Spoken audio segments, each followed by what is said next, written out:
اس کے ساتھ ساتھ جو ہے ہماری بنیادی جو صحت کی سہولیات ہیں ان کی کمی، اور اس سے بھی امپورٹنٹ جو چیز ہے وہ ماؤں کا جنرل جو انفارمیشن ہے چیزوں کے بارے میں، جس میں خردامیوں کا ہم نے ذکر کیا، ان کی بیماریوں کو ذکر کیا، ان سے کیسے بچا جا سکتا ہے، اور سب سے ضروری بات یہ کہ اپنا خیال کیسے رکھا جا سکتا ہے، اس کی لا علمی یا کمی ہے۔ اگر میں بات کروں پاکستان کے حوالے سے، تو میں نے آپ کو بتایا کہ 7% جو ہیں وہ بچوں کی جو اموات ہیں وہ ہمارے گلوبلی ہم کنٹریبیوٹ کر رہے ہیں اس بات کو۔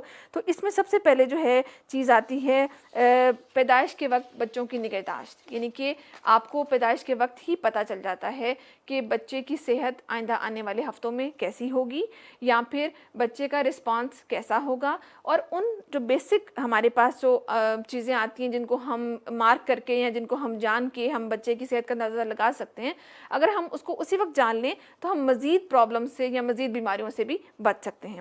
آج میں اسی سلسلے میں آپ کو انٹروڈیوس کرواتی ہوں ایپگار کے بارے میں، جس کو میڈیکلی ہم لوگ ایپگار کہتے ہیں۔ ایپگار مین اے فار اپیرنس۔ اپیرنس کا مطلب ہے کہ پیدائش کے وقت بچے کی رنگت، اس کی جسمانی رنگت کیسی ہے۔ اس کے ساتھ پی سے پلس، جسے ہم دل کی دھڑکن یا ہارٹ ریٹ کہتے ہیں۔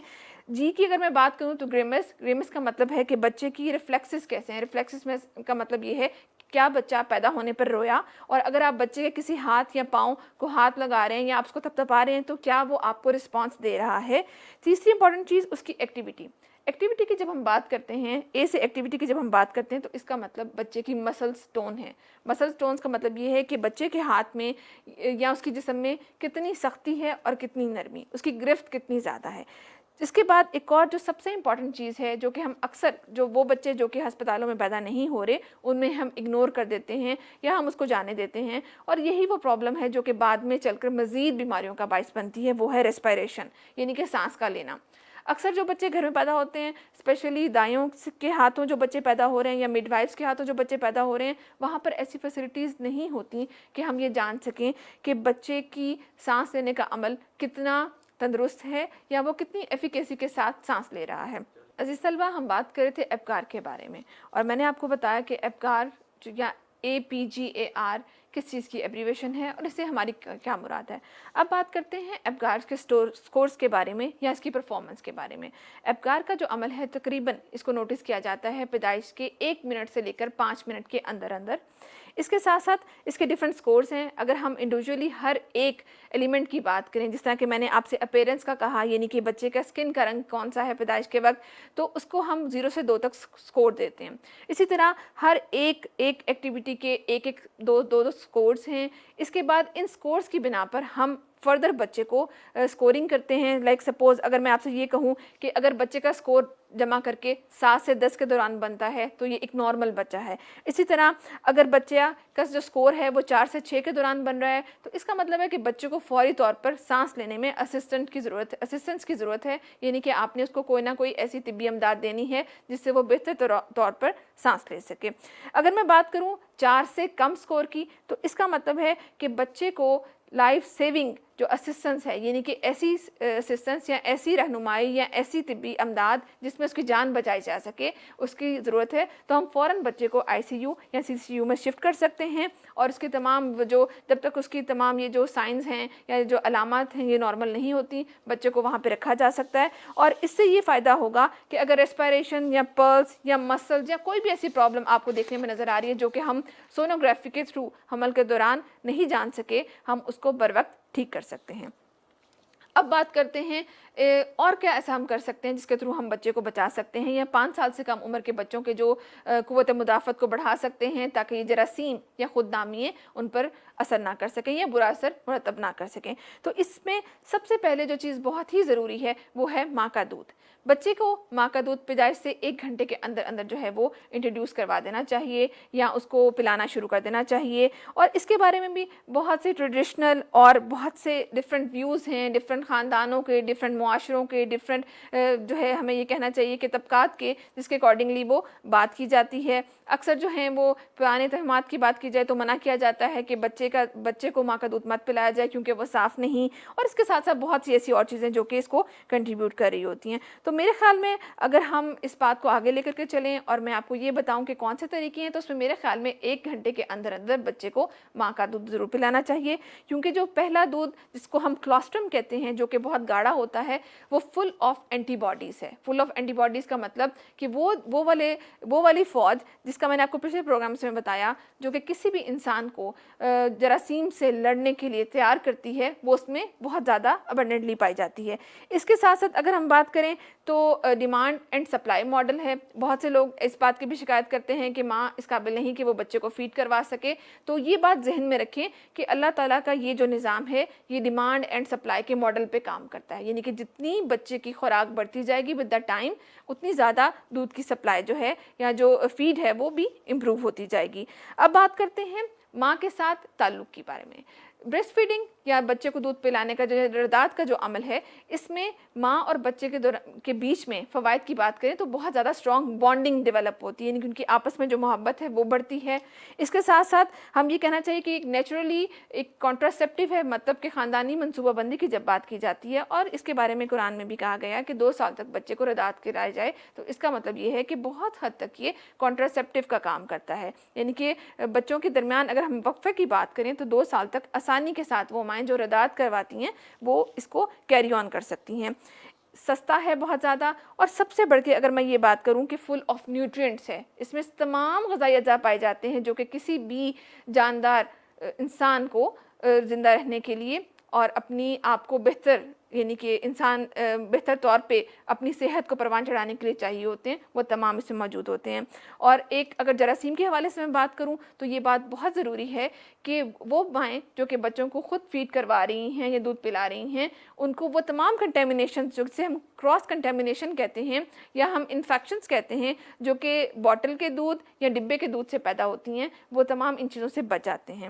اس کے ساتھ ساتھ بہت سے آج کل بھی یہ ٹرینڈ بہت زیادہ زور پکڑ رہا ہے, اور اگر میں پرانے زمانے یعنی کہ اپنے رسول کے زمانے کی بات کروں تو فاسٹر مدرس کا ٹرینڈ جو تھا وہ بہت زیادہ تھا, یعنی کہ ایسی دائیاں جو کہ بچوں کو رضاعت کراتی تھیں. اگر ماں کسی طور پر کسی بیماری کی وجہ سے, کیونکہ کنٹامینیٹڈ ڈیزیزز بھی بہت زیادہ آج کل کامن ہیں, تو اس میں یہ بھی کیا جا سکتا ہے کہ ہم بچے کو کسی اور وہ والی ماں جو کہ آلریڈی اپنے بچوں کو فیڈ کروا رہی ہے, ہم اس سے بھی فیڈ کروا سکتے ہیں. اور یہ بہت ہی امپورٹنٹ ہے, کیونکہ کسی بھی بچے کی 2 سال کی عمر کے بچے کو اگر آپ نے اس کی ہیلتھ کی ڈٹرمننٹس کی بات کرنی ہے یا آپ نے اس کی ہیلتھ یا صحت کا اندازہ لگانا ہے, تو آپ آسانی سے اس بات سے اندازہ لگا سکتے ہیں کہ اس بچے نے ماں کا دودھ پیا یا اس نے باٹل کا دودھ یا پھر ٹاپ ملک جسے ہم کہتے ہیں یا ڈبے کا دودھ کہتے ہیں, اس نے وہ پیا. اگر بچے نے ماں کا دودھ پیا ہے تو بہت سے چانسز ہیں کہ ہم اس بچے کو مزید ہیلپ کر سکتے ہیں, اس کی صحت مزید اچھی ہو سکتی ہے. لیکن اگر بچے نے ٹاپ دودھ یا پھر ڈبے کا دودھ پیا تو وہاں پر چانسز ہوتے ہیں کہ ہمیں اس کے ساتھ ساتھ دوسرے سپلیمنٹس دینے کی ضرورت ہے یا دوائیاں دینے کی ضرورت ہے. یہ بہت ہی زیادہ امپورٹنٹ چیز ہے. ایک اور بہت بڑی وجہ جو کہ بچوں میں اموات کا, اسپیشلی 5 سال سے کم عمر کی اموات کا باعث بنتی ہے, وہ ہے بچوں کو 6 ماہ کی عمر میں ماں کے دودھ کے ساتھ ساتھ دوسری ٹھوس غذاؤں کا انتخاب کرنا یا شروع کروانا. کیونکہ بہت سے لوگ ہیں, ان کے ڈفرینٹ کنسیپٹس ہیں, ڈفرینٹ ویوز ہیں, ڈفرینٹ ان کی سوچ ہے, جس کے بارے میں میں یہ کہنا چاہوں گی کہ وہ بچے کو کوشش کرتے ہیں کہ اس کو ایسی خوراک نہ دی جائے, یا پھر کسی اپنی توہمات کی وجہ سے اوائڈ کر رہے ہوتے ہیں کہ وہ خوراک نہ دی جائے کہ جو کہ ان کے لیے فائدہ مند ہے. تو پھر یہ والی جو کمیاں ہیں یہ تعمر جو ہے وہ بچے کے ساتھ جو ہے وہ چل رہی ہوتی ہیں. ڈیئر اسٹوڈنٹس, بچوں کی ابتدائی نگہداشت اور ان کی صحت کے بارے میں نے آپ کے ساتھ بہت سی باتیں شیئر کی, اور جو امید کرتی ہوں کہ آپ کے لیے فائدہ مند بھی ہوں گی. لیکن اسی سلسلے میں ہم نے آپ کے لیے ایک سین بھی ریکارڈ کیا ہے, آئیے چل کے دیکھتے ہیں. لیکن اس سے پہلے میری آپ سے ملاقات جو ہے وہ اب اگلے ہفتے میں ہوگی. میں آپ سے اجازت چاہتی ہوں. اللہ حافظ. فاطمہ کے ساتھ کون ہے جی؟ جی میں ہوں جی. مبارک ہو سر, اللہ تعالیٰ نے آپ کو بیٹا دیا ہے. میری بیوی تو ٹھیک ہے نا؟ جی ماں اور بیٹا بالکل ٹھیک ہیں. آپ بس مجھے وہ بیگ دے دیجئے جس میں بچے کے کپڑے ہیں. جی ضرور. مبارک ہو اماں, بیٹا پیدا ہوا ہے. یا اللہ تیرا لاکھ لاکھ شکر ہے. یا اللہ تو نے اپنا فضل اور کرم کیا. یا اللہ تیرا شکر ہے. اماں, وہ بچوں کے کپڑے کا بیگ مانگ رہے ہیں. اچھا میں دیتی ہوں.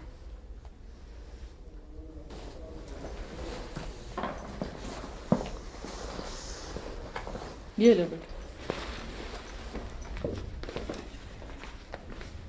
سنو جی جب بچہ تیار ہو جائے تو مجھے بتانا, میں اپنے پوتے کو خود گٹی دوں گی. نہیں ماں جی، اس کی کوئی ضرورت نہیں ہے، ڈاکٹر نے منع کیا ہے، ہم بچے کو ماں کا دودھ ہی پلائیں گے۔ یہ کیا بات ہوئی گٹی نہیں دینی؟ اماں ٹھیک ہی تو کہہ رہی ہوگی۔ کیا خاک ٹھیک کہہ رہی ہے؟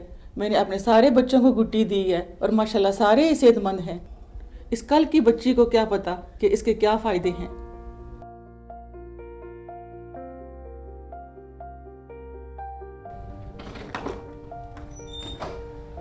ایکسکیوز می سسٹر، جی مجھے آپ سے ایک بات پوچھنی تھی۔ جی پوچھیے۔ میری والدہ بضد ہیں کہ وہ بچے کو گٹی دینا چاہتی ہیں، پلیز آپ انہیں اندر لے جائیے۔ دیکھیے اس معاملے میں ہم آپ کو کچھ نہیں کہہ سکتے، آپ ہمارے ڈاکٹر یا نیوٹریشنسٹ سے مشورہ کر لیں، اگر آپ کو اجازت دیتے ہیں تو پھر آپ لے جائیں انہیں۔ جی بہتر۔ ڈاکٹر صاحبہ، میری والدہ بچے کو گٹی دینا چاہتی ہیں، مگر آپ کے اسٹاف نے انہیں منع کر دیا ہے۔ انہوں نے کہا کہ آپ سے پہلے اجازت طلب کی جائے۔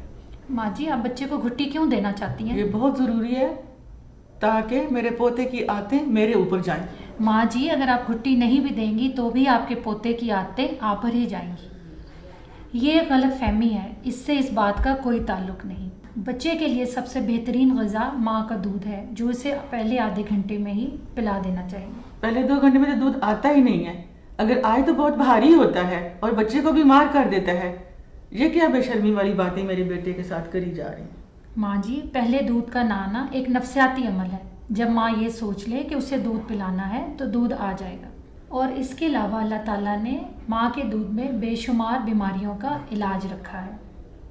اور ماں جی گھٹی سے بچے کی حالت خراب ہو سکتی ہے اور مختلف بیماریوں کا باعث بن سکتی ہے، جیسے دست، پیچش، اسہال اور سانس کی مختلف بیماریاں۔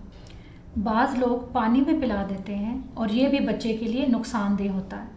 اللہ تعالیٰ نے ماں کے دودھ میں قدرتی طور پر پانی کی ایک مناسب مقدار رکھی ہوتی ہے۔ فیڈر لائے تھے؟ نہیں اماں، وہ تو میں بھول گیا۔ جاؤ جلدی سے لے آؤ، ڈاکٹر کی باتیں نہ سنو، ایسے ہی بولتی رہتی ہیں، خواہ مخواہ کی باتیں کرتی رہتی ہیں۔ جاؤ جلدی سے لے آؤ۔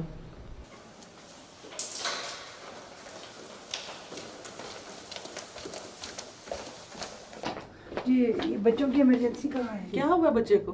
بچی کی پیدائش گھر پہ ہوئی اور اس کو میں نے تھوڑی سی گٹی دے دی اور کچھ دیر بعد اس کی حالت بگڑنا شروع ہو گئی۔ آپ امی جلدی کریں۔ کہاں ہے یہ بچے کی؟ سیریس اوپر ڈاکٹر صاحب بیٹھے ہوئے ہیں، جا کے دکھا لیں۔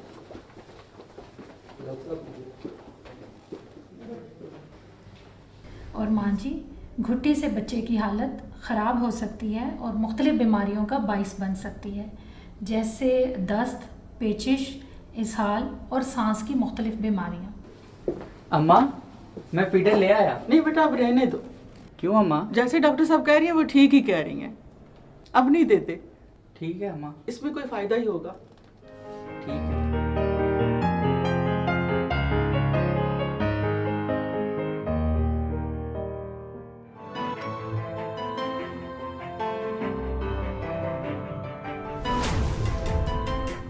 السلام علیکم، thank you for calling Allama Iqbal open university.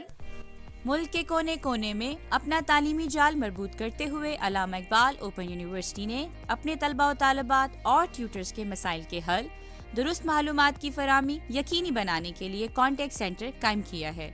Contact centre میں سپورٹ پورٹل اور کال سینٹر کی سہولیات میسر ہیں۔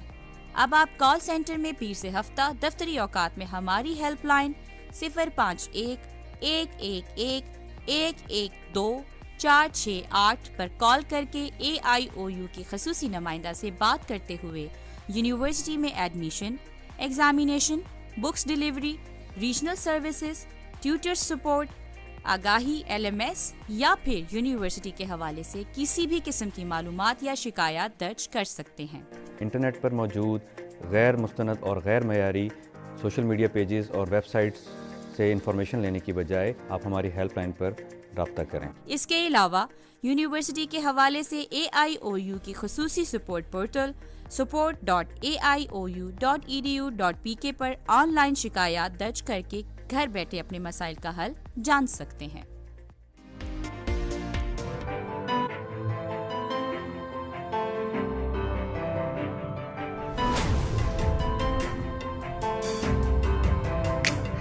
بسم اللہ الرحمن الرحیم۔ ڈیئر اسٹوڈنٹس، میں ہوں محمد منیر احمد، کورس ہے cost accounting.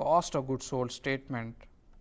We will discuss how to prepare cost of goods sold statement for the manufacturing organizations and how to prepare income statement for the manufacturing organizations.